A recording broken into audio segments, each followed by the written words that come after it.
আসসালামু আলাইকুম। আমরা এই মুহূর্তে আছি ঠিক দৌলতদিয়া এলাকায়। আর এই দৌলতদিয়া রেল স্টেশনের সাথে দৌলতদিয়া পূর্বপাড়া যে পল্লী রয়েছে, এই পল্লীর সামনে নাটোরের আলিম বোর্ডিং, এই বোর্ডিংয়ে কিন্তু এই সন্ধ্যার পর থেকে কিন্তু একটি মরদেহ উদ্ধার করার চেষ্টা করছে পুলিশ, এবং পুলিশ কিন্তু এসেছে এই ঘটনাস্থলে। এবং আমরা স্থানীয়দের সাথে কথা বলেছি, তারা আমাদেরকে যেমনটা জানিয়েছেন যে আজ দুপুরের পর থেকে এই হোটেলের যারা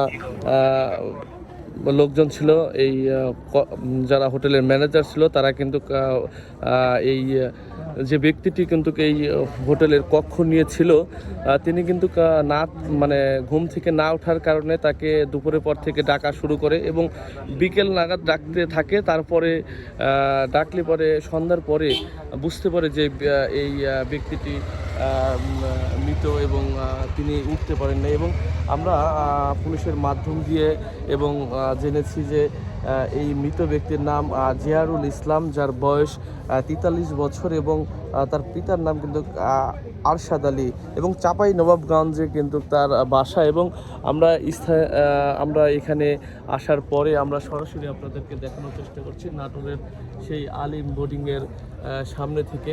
আপনারা দেখছেন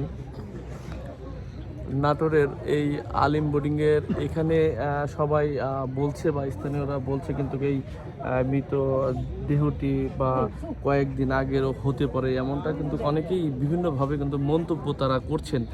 এবং আমরা এই হোটেলের যে ম্যানেজার রয়েছে, আমরা তার সাথে কথা বলেছি। তিনি আমাদেরকে জানিয়েছেন যে নভেম্বর মাসের 23 তারিখে এই জিয়ারুল নামের ব্যক্তিটি এই হোটেলে আসে এবং এখানে থাকতে শুরু করে।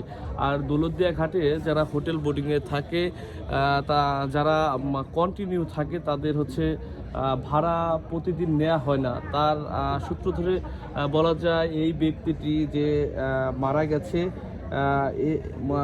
হোটেলের ম্যানেজার বা হোটেলের যারা, তারা জানতো না।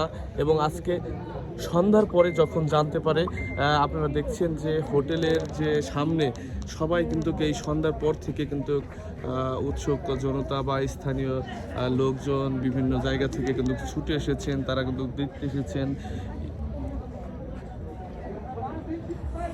তারা কিন্তু দেখছেন। এবং আমরা কথা বলার চেষ্টা করেছি হোটেলের যে ম্যানেজার, তার সাথে। সকলেই দেখছেন। সকলে ভালো থাকুন, সুস্থ থাকুন। আমরা শেষ করছি এই দৌলতদিয়া নাটোরের আলম বোর্ডিংয়ের থেকে। এখানে একটি লাশ কিন্তু উদ্ধারের চেষ্টা করছে পুলিশ, দেখছেন।